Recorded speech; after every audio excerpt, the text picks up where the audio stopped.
Bapak Ibu Saudara yang terkasih di dalam Tuhan, tema kita pada minggu pagi hari ini yaitu adalah baptisan roh, mujizat, dan tanda. Dan ini terambil dari Kisah Para Rasul pasal 19 ayat 1 sampai ayat yang ke-20.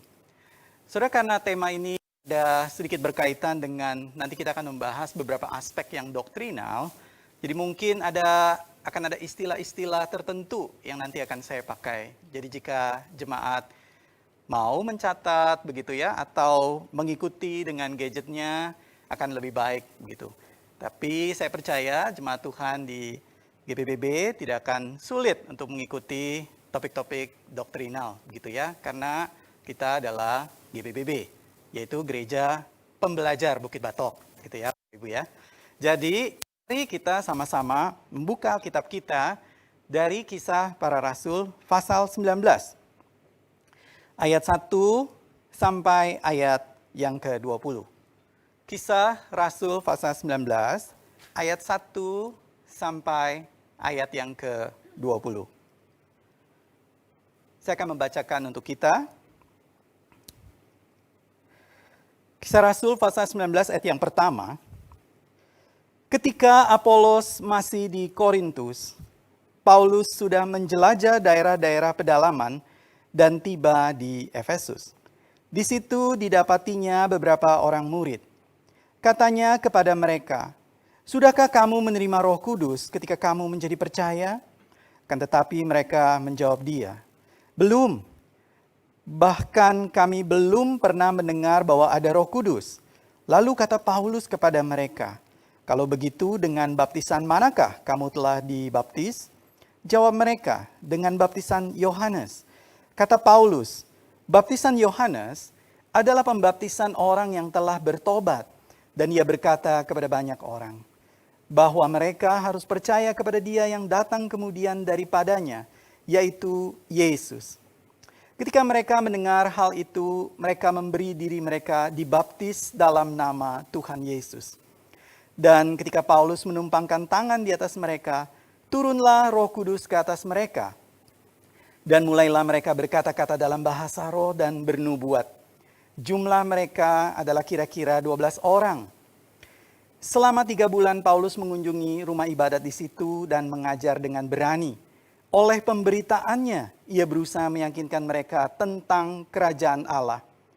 Tetapi ada beberapa orang yang tegar hatinya, mereka tidak mau diyakinkan. Malahan mengumpat jalan Tuhan di depan orang banyak. Karena itu Paulus meninggalkan mereka dan memisahkan murid-muridnya dari mereka. Dan setiap hari berbicara di ruang kuliah Tiranus.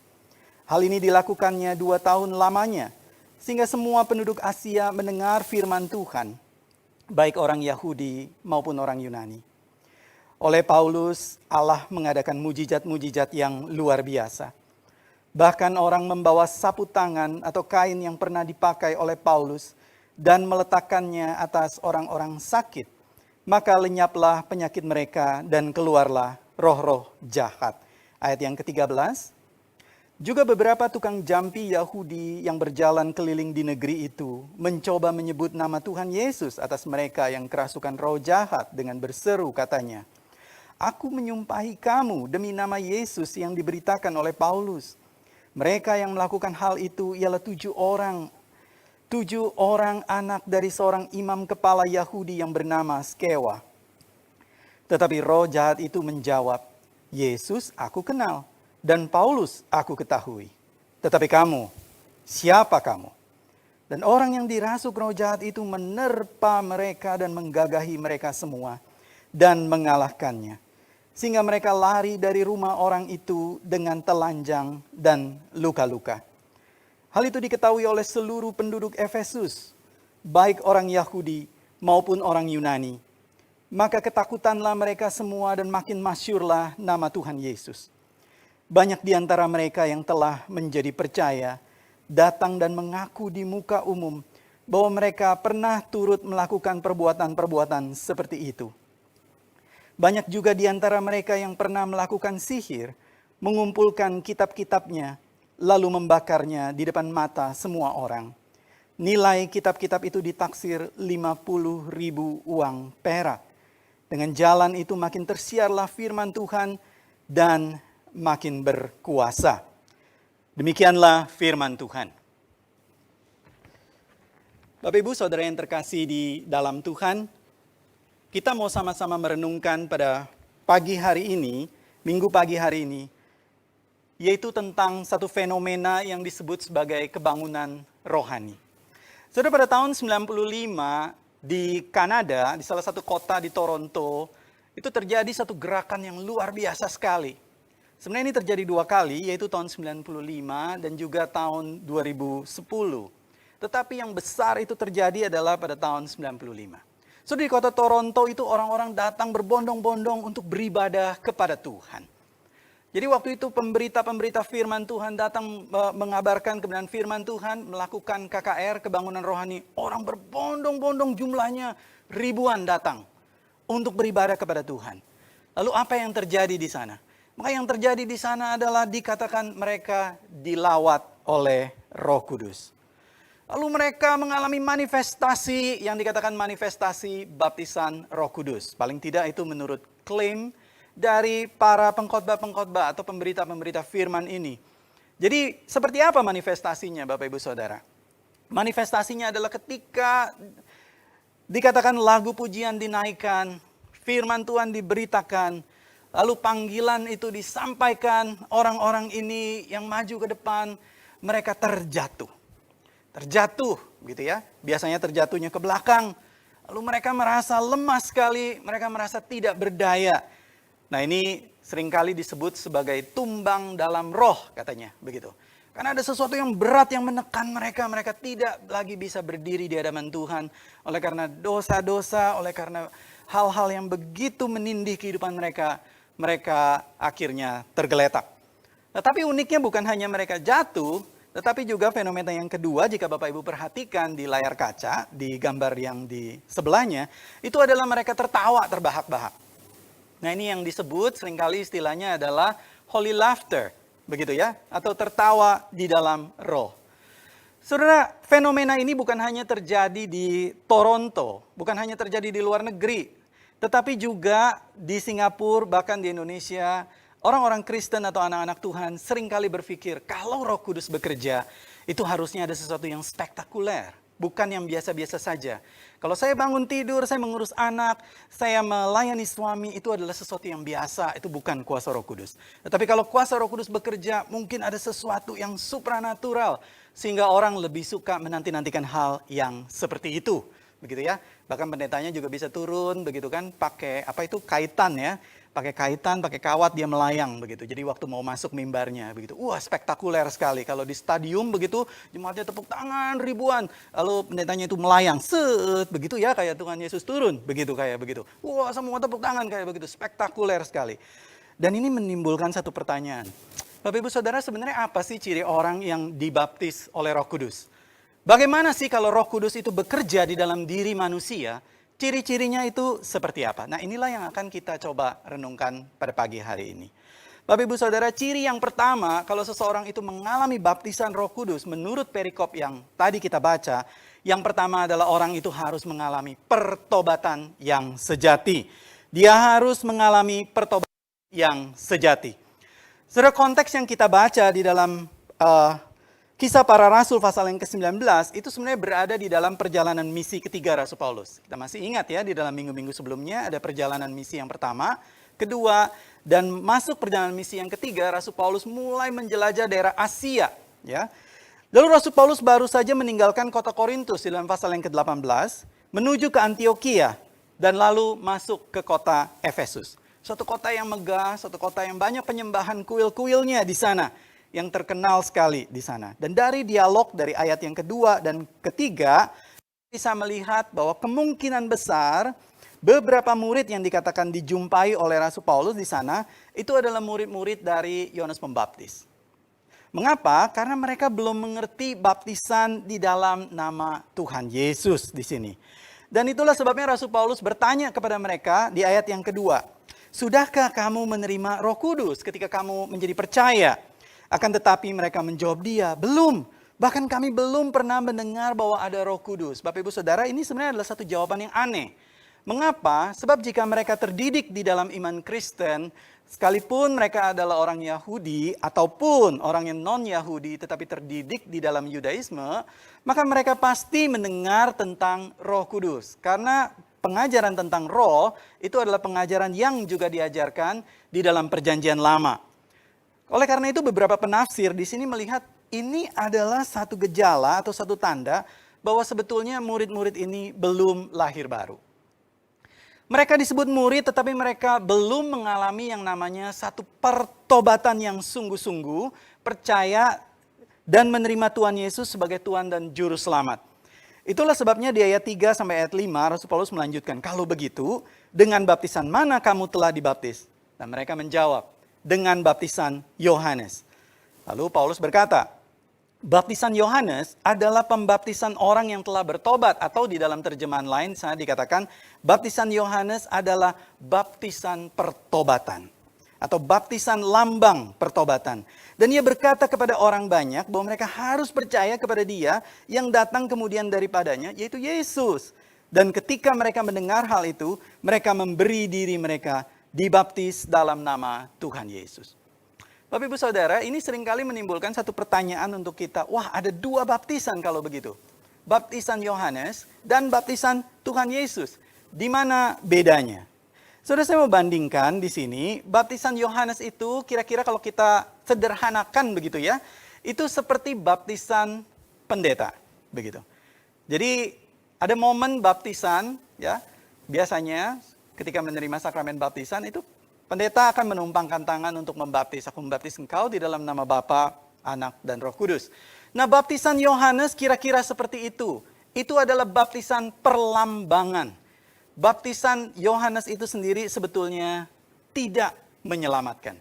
Tetapi baptisan Yohanes itu membawa orang yang percaya itu kepada Dia yang akan datang. Yaitu Yesus, Mesias yang sejati itu. Jadi kalau kita lihat perbandingannya, baptisan Yohanes terjadi secara lahiriah, kasat mata. Dan ada pengakuan verbal, aku percaya, begitu ya. Jadi sama seperti kalau kita dibaptis oleh pendeta, baptisan pendeta. Tetapi baptisan Yesus, baptisan Tuhan Yesus, itu terjadi secara batiniah di dalam hati kita. Dan ada iman kepada Kristus.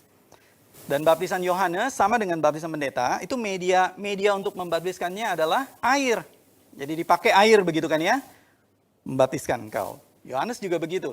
Tetapi baptisan Tuhan Yesus, media baptisannya bukan air.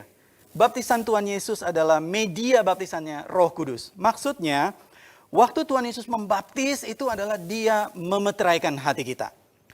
Baptisan Yohanes berfungsi sebagai sakramen. Sakramen saja. Yaitu tanda dan meterai, simbol untuk merujuk kepada baptisan yang sesungguhnya yang dilakukan oleh Tuhan Yesus di dalam hati kita. Yaitu fungsinya sebagai substansi atau realitas. Nah, jadi kalau kita dibaptis dengan air, maka air itu adalah lambang. Dia merujuk kepada realitas yang sesungguhnya. Begitu kan ya? Kan kalau tanda atau lambang, dia berfungsi, dia merujuk kepada makna yang sejati. Makna yang sejatinya apa? Yaitu adalah bahwa kita dimeteraikan oleh Roh Kudus. Menjadi milik Allah selama-lamanya. Lalu baptisan Yohanes dan pendeta di sana dikatakan, setelah dibaptis, maka orang yang dibaptis itu menjadi anggota gereja setempat. Atau gereja yang terlihat ya, disebutnya local church, visible church. Tetapi baptisan Tuhan Yesus itu adalah, waktu kita dibaptis oleh Tuhan Yesus, maka kita menjadi anggota gereja universal. Atau anggota gereja yang tidak terlihat. Jadi Bapak Ibu Saudara yang terkasih dalam Tuhan, di sini kita bisa melihat ada dua perbedaan. Sederhananya ketika mengalami baptisan Yohanes atau baptisan yang dilakukan oleh pendeta, itu adalah simbol atau lambang. Tetapi baptisan yang sejati, baptisan yang sesungguhnya, baptisan yang menyelamatkan, itu hanya bisa dilakukan oleh satu pribadi, yaitu Yesus. Tuhan Yesus membaptis kita dan memeteraikan kita dengan Roh Kudus. Itulah sebabnya Paulus bertanya dan berkata kepada murid-murid ini, kamu harus percaya kepada Dia. Sekalipun kamu sudah dibaptis dengan baptisan Yohanes, artinya kamu sudah mengaku bertobat. Kamu harus percaya kepada Tuhan Yesus. Tanpa iman dan percaya kepada Tuhan Yesus, baptisan itu kosong. Baptisan simbol air itu tidak ada artinya apa-apa. Bapak Ibu Saudara yang terkasih di dalam Tuhan. Di sini kita bisa melihat satu fenomena apa? Murid-murid dibaptis, tapi belum percaya. Dibaptis, tapi tidak mengalami pertobatan yang sejati. Mungkinkah kita juga? Mungkin pada waktu itu kita ikut kelas katekisasi oleh karena ada satu kebutuhan tertentu. Mungkin kita mau menikah. Mungkin kita ikut kelas katekisasi oleh karena ada kebutuhan tertentu juga yang lain. Mungkin karena orang tua kita memaksa. Mungkin kita sebagai orang tua mendesak atau mendorong anak kita ikut. Tanpa memperhatikan pertobatan dia yang sejati. Kita senang sekali melihat dia dibaptis dengan air. Tapi Bapak Ibu Saudara yang terkasih dalam Tuhan, yang sejati adalah pertobatannya. Oleh karena itu kita perlu melihat dan memeriksa hati kita juga. Jangan-jangan kita dibaptis, tapi kita belum percaya. Tapi puji Tuhan jika kita sudah dibaptis dan memang kita sungguh-sungguh percaya. Dan ini adalah tanda yang pertama seseorang itu dibaptis oleh Roh Kudus. Itu dia mengalami pertobatan yang sejati. Sungguh-sungguh menerima Tuhan Yesus sebagai Tuhan dan Juru Selamat. Bapak Ibu Saudara, tanda yang kedua kalau orang itu dia mengalami baptisan Roh Kudus adalah dia mengalami kepenuhan roh terus menerus. Saya ingin garis bawahi kata terus menerus. Saudara, apa maksudnya? Nah setelah itu, yaitu setelah pertobatan itu, murid-murid di sana dikatakan yang percaya kepada Tuhan Yesus. Maka ada peristiwa pencurahan Roh Kudus. Ya, tadi kita baca, Roh Kudus turun lalu mereka mulai mengalami manifestasi. Mereka berkata-kata dalam bahasa roh, mereka bernubuat di sana. Saudara, apa maksudnya di sini? Baptisan Roh Kudus ini adalah sebuah momen di mana Roh Kudus melahirbarukan. Atau dikatakan meregenerasi orang yang berdosa. Sehingga ia menjadi percaya dan menerima Tuhan Yesus sebagai Tuhan dan Juru Selamat pribadinya. Jadi, waktu kita percaya kepada Tuhan Yesus, kita membuka hati kita menerima Dia sebagai Tuhan dan Juru Selamat. Maka di situ momen itu, pada detik itu, Tuhan Yesus membaptis kita dengan Roh Kudus-Nya. Tuhan Yesus memeteraikan kita dengan Roh Kudus-Nya. Dan itulah baptisan Roh Kudus. Jadi waktu kita mengalami baptisan Roh Kudus, kita menjadi miliknya selama-lamanya. So di dalam pemahaman beberapa komunitas karismatik, ya saya perlu memberikan perbandingan sedikit di dalam bagian ini. Nah seringkali yang namanya baptisan Roh Kudus itu dikategorikan sebagai second blessing atau berkat yang kedua setelah orang itu menjadi percaya. Maksudnya apa? Sudah dikatakan kalau di dalam pemahaman beberapa komunitas karismatik, mereka mengatakan yang pertama itu adalah first blessing. Percaya, buka hati, terima Tuhan Yesus itu adalah berkat yang pertama. Berkat yang kedua itu adalah baptism of the Holy Spirit. Biasanya disertai dengan tanda-tanda, khususnya bahasa roh, gitu ya. Jadi kalau misalnya tidak bisa, tanda-tandanya tidak keluar, biasanya pipinya ditepok-tepok sedikit, begitu ya. Lemesin bibirnya atau lidahnya, lemesin sedikit, begitu ya. Kalau kurang lemes, tepoknya kenceng begitu. Pok begitu ya. Nah Bapak Ibu Saudara yang terkasih di dalam Tuhan, ini adalah fenomena yang umum. First blessing, second blessing. Nah saya mau katakan, pemahaman ini keliru. Kenapa? Atau apa alasannya? Coba kita lihat. Saudara, yang pertama adalah pencurahan Roh Kudus itu tanda datangnya zaman baru. Bukan second blessing. Pencurahan Roh Kudus itu adalah datangnya zaman baru atau yang di dalam terminologi, jika kita membaca dari Perjanjian Lama dan Perjanjian Baru, ini ada satu istilah yang disebut the age to come. Maksudnya adalah pada waktu itu orang-orang yang menanti-nantikan Mesias itu sebenarnya sedang hidup di dalam yang disebut sebagai present age atau abad kegelapan atau zaman atau abad sekarang. Mereka menanti-nanti datangnya kerajaan Allah, kingdom of God. Begitu Tuhan Yesus datang, Tuhan Yesus berkata, bertobatlah. Sebab apa? Sebab kerajaan sorga sudah dekat. Jadi kerajaan Allah itu turun ke tengah-tengah umat manusia secara fisik. Kerajaan Allah itu turun ke tengah-tengah manusia secara fisik. Dalam wujud siapa? Dalam wujud rajanya, yaitu Kristus. Dia turun, the kingdom has come. The king has come.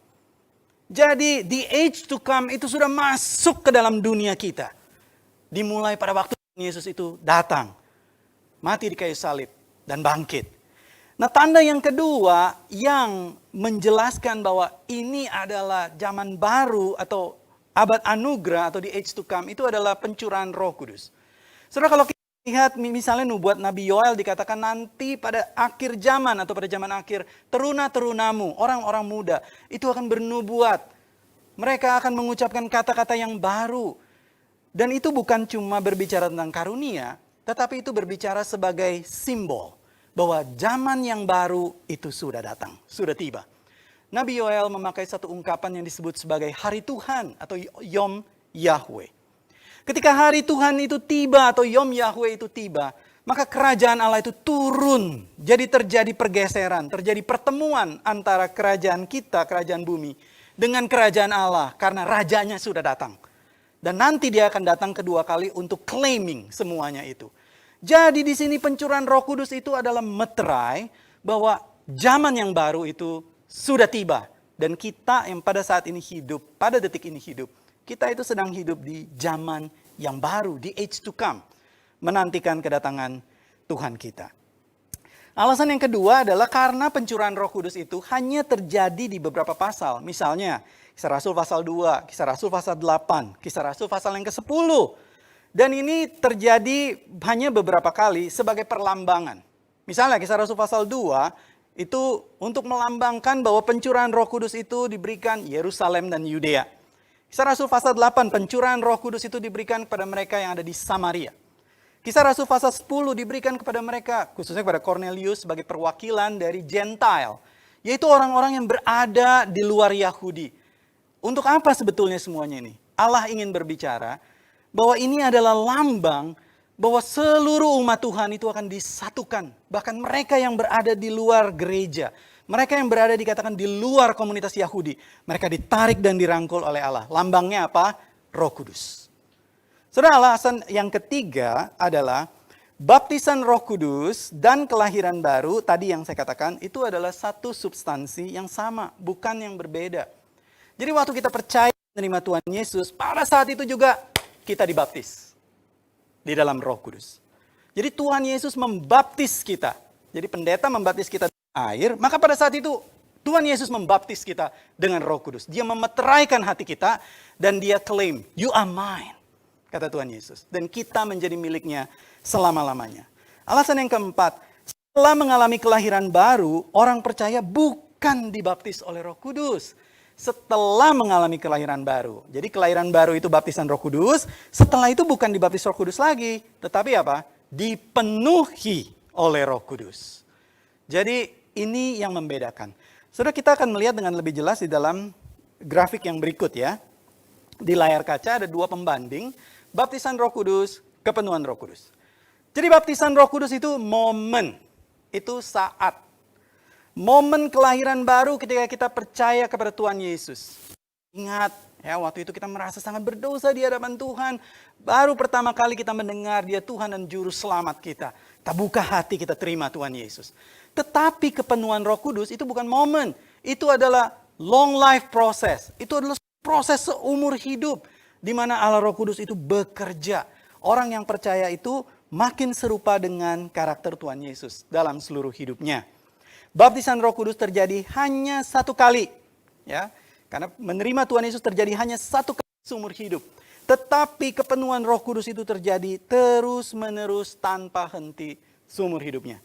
Nah, di dalam istilah yang lain, baptisan Roh Kudus itu bersifat apa? Dikatakan monergistik. Apa maksudnya? Saudara, monergistik itu adalah dikerjakan hanya oleh satu pihak. Jadi baptisan Roh Kudus itu hanya dikerjakan oleh Tuhan sendiri, bukan oleh kita. Itu adalah pure 100%, itu adalah anugerah dari Tuhan. Kita tidak bisa mendapatkan itu kalau Tuhan tidak memberikannya kepada kita. Tetapi kepenuhan Roh Kudus itu adalah sinergistik. Itu tidak akan terjadi kalau kita tidak membuka hati, berkata Allah Roh Kudus, bekerjalah di dalam hati saya. Allah Roh Kudus, hancurkan dosa bagian yang ini di dalam hati saya. Allah Roh Kudus, tuntunlah saya di jalan ini. Itu tidak akan terjadi kalau kita tidak membuka hati. Jadi yang baptisan itu monergistik, yang itu sinergistik. Nah, yang terakhir, baptisan Roh Kudus itu bersifat pembenaran atau istilah teologisnya disebut sebagai justification. Kita dibenarkan oleh Allah. Tetapi kepenuhan Roh Kudus itu yang seringkali disebut sebagai pengudusan atau sanctification. Nah, Bapak Ibu, jadi kalau kita melihat perbandingan ini, diharapkan kita bisa mulai membedakan. Jadi waktu dikatakan baptisan Roh Kudus itu adalah second blessing, tidak. Baptisan Roh Kudus itu adalah momen percaya kepada Tuhan.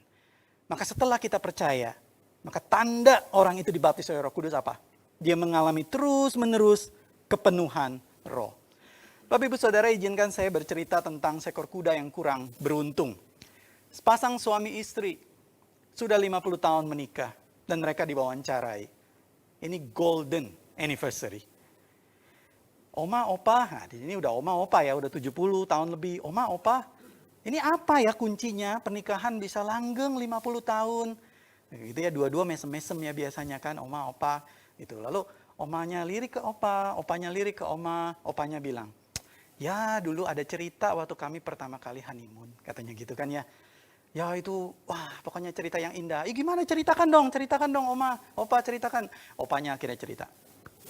Cerita, itu waktu pertama kali kami honeymoon, ini istri saya belajar naik kuda. Katanya gitu ya. Ya dia naik kuda begitu kan, plok, keteplok begitu. Pelan-pelan naik kudanya gitu. Apa mau dikata begitu, karena belum akhir ya. Itu keselandung begitu kan ya.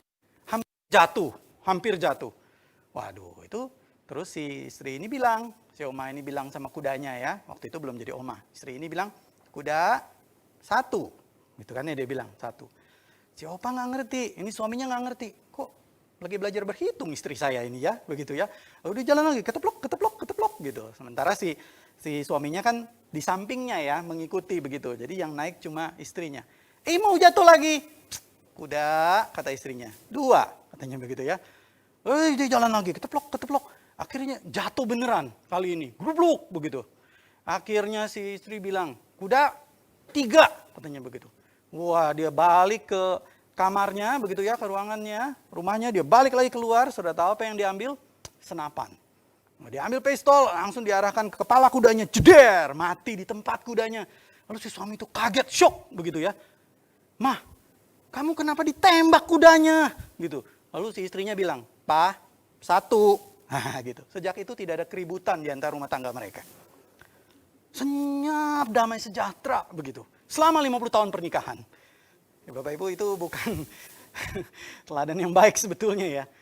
Tapi kalau kita merenungkan bagian ini, kita tuh agak mirip seperti si istri itu. Berkali-kali Tuhan katakan misalnya kepada kita, Tuhan menegur kita. Ada sesuatu kebenaran dari firman Tuhan yang menyentak hati kita. Ada satu bagian dari firman Tuhan yang kena gitu di dalam hati kita. Tuhan melarang atau Tuhan mengingatkan. Kita berkata kepada Tuhan, Tuhan 1, gitu ya. Lalu Tuhan tegur lagi. Kita berkata lagi kepada Tuhan, Tuhan 2, sampai 3 kali. Kita shut down dan gak mau dengar Tuhan. Udahlah, gak mau dengar Tuhan lagi. Gak mau dengar firman Tuhan lagi. Gak mau dengar lagu rohani lagi. Semuanya jadi flat kehidupan.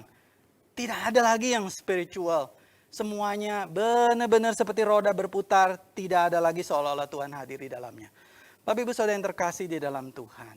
Yang demikian itu adalah orang yang tidak memberikan hidupnya untuk Roh Kudus bekerja.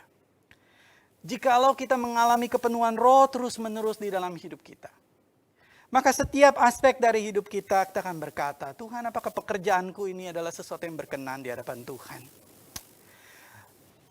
Ladang di mana Tuhan berikan kepada saya. Ini adalah tempat di mana Tuhan berkata, this is my sacred ground. This is my sacred ground. Tempat di mana Tuhan bertahta. Tempat di mana saya bekerja. Tempat di mana Tuhan ingin ditinggikan. Maka begitu juga dengan setiap aspek yang lainnya. Rekreasi kita, sahabat-sahabat kita. Bagaimana kita memandang uang, keluarga dan lain sebagainya. Studi kita, pekerjaan kita. Maka semuanya itu Allah Roh Kudus bekerja. Saudara, ini adalah ciri yang kedua.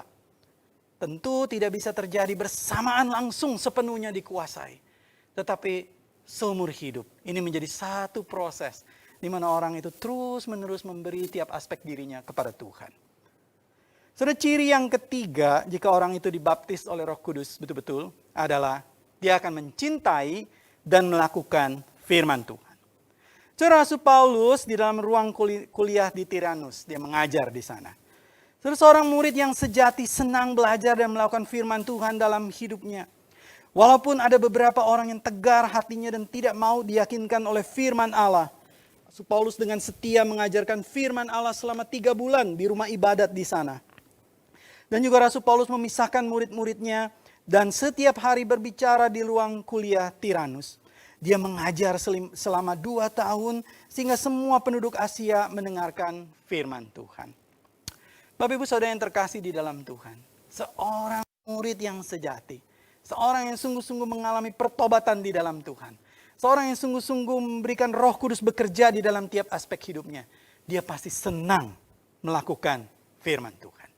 Dia senang untuk menerapkan firman Tuhan. Itulah sebabnya Matius pasal 7 ayat 24 sana dikatakan, Tuhan Yesus berkata, setiap orang yang mendengarkan perkataanku ini dan melakukannya, dia sama dengan orang yang bijaksana. Dia mendirikan rumahnya di atas batu. Tuhan Yesus tidak mengatakan setiap orang yang mendengar perkataanku ini saja, tetapi dilanjutkan dan melakukannya. Dialah yang mendirikan rumahnya di atas batu. Bapak Ibu Saudara yang terkasih di dalam Tuhan, kita yang tergabung di dalam K2, F2, atau CG begitu ya, kita terbiasa dengan istilah-istilah ini. Para pengerja menyusun dengan 4 tahapan materi biasanya, yaitu worship, di mana kita menyembah Tuhan. Lalu word, di mana kita menggali kebenaran firman Tuhan. Work dan walk, di mana kita mengaplikasikan kebenaran firman Tuhan. Tapi kalau kita mau jujur, yang paling suka kita lakukan itu seringkali adalah 2 bagian pertama. Worship, begitu ya. Sekarang udah ada YouTube, sangat terbantu. Itu kan. Lalu word, kita membaca dan menggali kebenaran firman Tuhan. Kadang-kadang kita mendiskusikannya dengan begitu dalam. Bahkan mendebatkannya begitu rupa. Tapi bagaimana dengan work dan walk? Apakah kita juga melakukan firman Tuhan itu? Saudara, waktu kita kembali di dalam K2 kita mau mulai ini K2 ini. Saudara, mungkin yang pertama setelah worship begitu ya. Atau sebelum worship. Maka mungkin pertanyaan pertama yang perlu kita tanyakan adalah, sejauh mana kita sudah menerapkan firman Tuhan minggu lalu? Minggu lalu waktu kita bahas K2 itu, atau bulan lalu. Ketika kita bahas K2 itu kan ada aplikasinya. Saudara, melakukan firman Tuhan itu susah. Kalau kita mengatakan gampang, kemungkinan besar kita tidak terlalu bergumul. Tetapi kalau kita betul-betul bergumul di dalam menerapkan firman Tuhan, saudara, itu tidak gampang. Butuh banyak waktu, butuh banyak pertolongan dari rekan-rekan kita.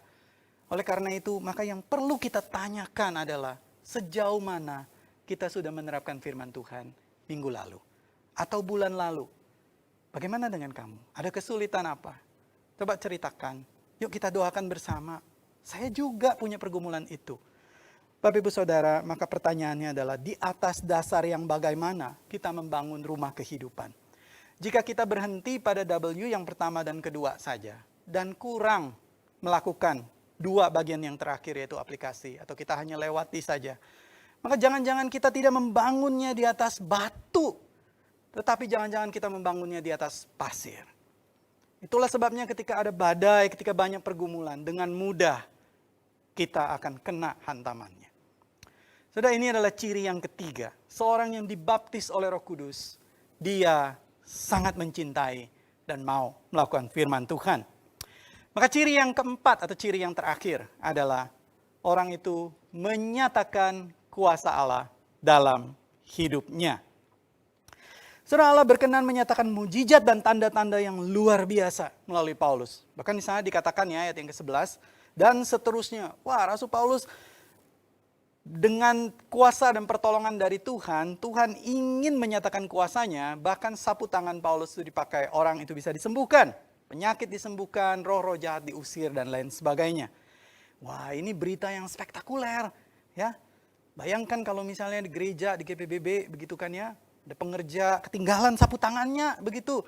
Wah, ini ada yang sakit pas perkunjungan ke rumah sakit, dibawa sapu tangannya gitu ya, dibawa digitu-gitu. Ini nggak boleh ya Bapak Ibu, banyak virusnya begitu. Nah ini misalnya terjadi, digitu ya, dibuka, dia sembuh, dia bangun lagi, spektakuler. Ya, grup-grup WA semua langsung membicarakan hal itu. Nah ini yang terjadi di Efesus pada waktu itu.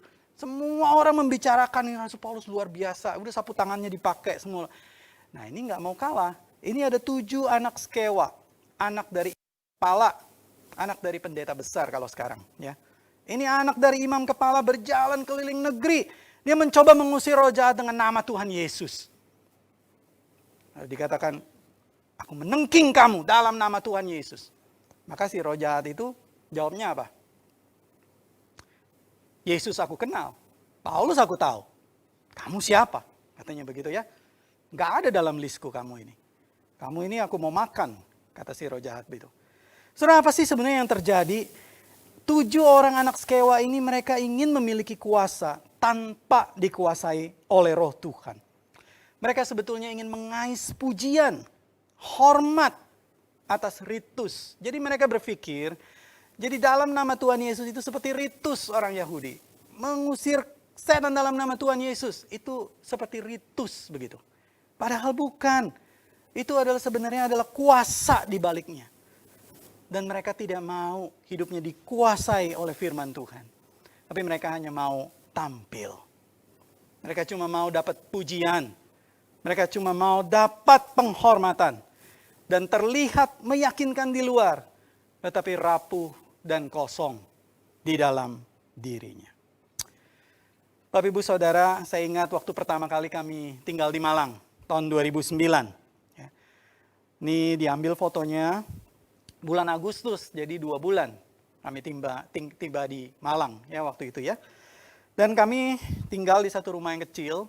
Di bagian depannya itu ada pot atau tempat untuk meletakkan bunga mawar di sana. Nah itu adalah tanah kosong di sana sebetulnya.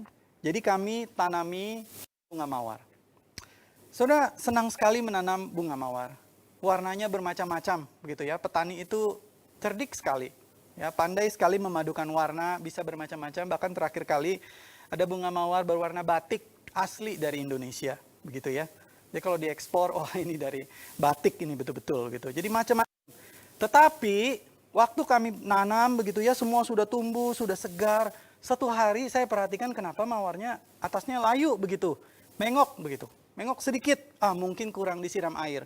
Tambahkan air, dia mengok lagi. Dia makin layu hari-hari berikutnya. Akhirnya besoknya ada satu mawar yang betul-betul kering. Wah, saya curiga. Ada apa ini? Udah dikasih pupuk, udah dikasih air, nggak bisa juga. Apa kurang sinar matahari? Tidak, sudah cukup. Akhirnya kami korek-korek tanahnya. Jangan-jangan ada apa-apa di tanahnya. Dan betul saja. Saudara, waktu kami korek-korek tanahnya, dan saya ambil itu tangkai mawarnya ya, pohon mawarnya, saya cabut begitu. Biasanya kalau pohon yang baik itu, dia kan akarnya mencengkram kuat, jadi nggak bisa dicabut. Yang ini waktu diangkat, serut begitu ya, dia langsung copot. Karena akarnya nggak ada. Habis akarnya itu semua. Saya pikir, kenapa akarnya pada habis? Lalu saya korek-korek tanahnya semuanya. Wah itu keluarlah itu, ya bersama dengan keluarganya semua itu ternyata rayap. Ada engkong rayap, ya papa rayap, mama rayap, semua cucunya, semua hidup di situ. Di pot di mana kami taruh itu pohon-pohon mawar. Habislah semua pohon mawar kami, begitu. Jadi ini rayapnya diambilin, tapi kan nggak bisa ya, dia sembunyi di mana-mana begitu. Akhirnya kami nggak bisa lagi tanam di situ. Semua itu layu, semua habis. Bapak Ibu Saudara yang terkasih dalam Tuhan, waktu saya merenungkan bagian ini agak mirip dengan kehidupan rohani kita. Kalau yang dari luar itu seolah-olah kelihatan indah, seperti bunga mawar begitu ya. Dia tidak akan bisa bertahan lama kalau di dalamnya itu banyak rayap. Rayap-rayap rohani yang mungkin dari luar tidak kelihatan, tetapi di dalam itu menggerogoti kehidupan kita. Sama seperti anak-anak Skewa itu yang haus hanya untuk mendapatkan pujian, untuk mendapatkan penghormatan. Tapi Ibu Saudara yang terkasih dalam Tuhan, rayap-rayap ini adalah segala sesuatu yang menghambat pertumbuhan rohani kita. Mungkin dosa kita di hadapan Tuhan. Mungkin adalah kebiasaan-kebiasaan lama yang kita kunjungi kembali. Mungkin adalah hal-hal yang masih menyeret kita balik lagi ke tempat itu. Mungkin adalah pola pikir atau nilai-nilai tertentu yang tidak berkenan di hadapan Tuhan. Saya tidak tahu apa rayap kita masing-masing. Tapi saya percaya Bapak Ibu Saudara dan Tuhan tahu. Saudara, kita perlu mengoreknya. Dan membawanya kepada Tuhan dan berkata, Tuhan, keluarkan rayap ini. Supaya saya bisa berbunga. Supaya saya bisa berbuah. Supaya ada kuasa Allah dalam hidup saya. Sebab jika tidak, itu tidak akan pernah terjadi. Hanya akan tampilan luar saja seperti anak-anak Skewa itu. Dan tidak ada pertobatan. Tidak ada kuasa dampak yang terjadi.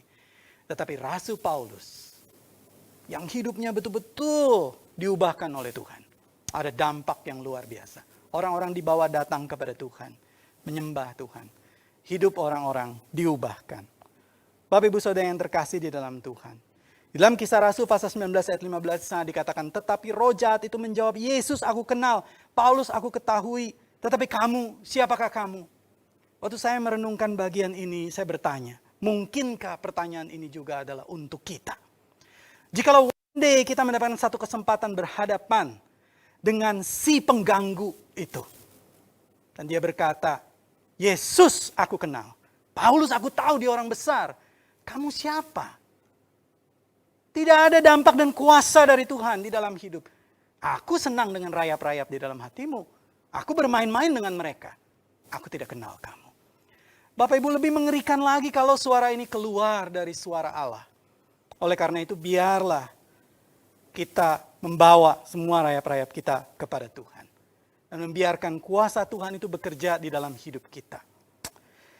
Saudara, kita baru menyentuh hidup sesama dengan kuasa Tuhan. Ketika kita mengizinkan Allah dan firman-Nya menyentuh hidup kita. Dan inilah yang kita pelajari pada minggu pagi hari ini. Ada 4 ciri orang yang mengalami baptisan roh.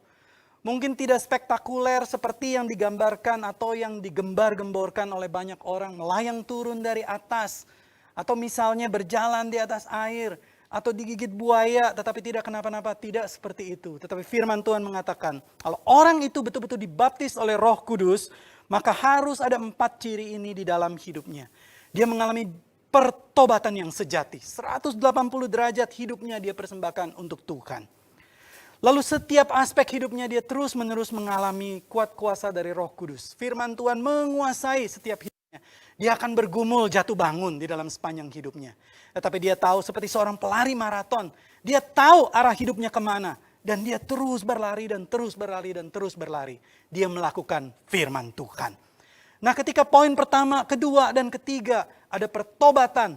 Ada dinamika hidup yang dikuasai oleh Roh Kudus. Dan dia melakukan firman Tuhan. Maka pasti kuasa Tuhan itu turun ke atas orang itu. Di mana dia berada, dia akan jadi berkat. Di mana dia berada, apa yang dia kerjakan, dia akan jadi berkat. Di tempat studi, di tempat pekerjaan, di dalam keluarganya. Apapun yang dia lakukan. Saudara, lihatlah tokoh-tokoh di dalam perjanjian lama dan perjanjian baru. Yusuf, Daniel, Musa, dan lain sebagainya. Mereka semua adalah orang-orang yang didampingi atau dipenuhi oleh kuasa dari Tuhan. Bahkan Tuhan Yesus sendiri. Oleh karena apa? Oleh karena Roh Kudus betul-betul menguasai hidup mereka. Dan biarlah ini juga yang menjadi kerinduan kita. Mari kita satu di dalam doa.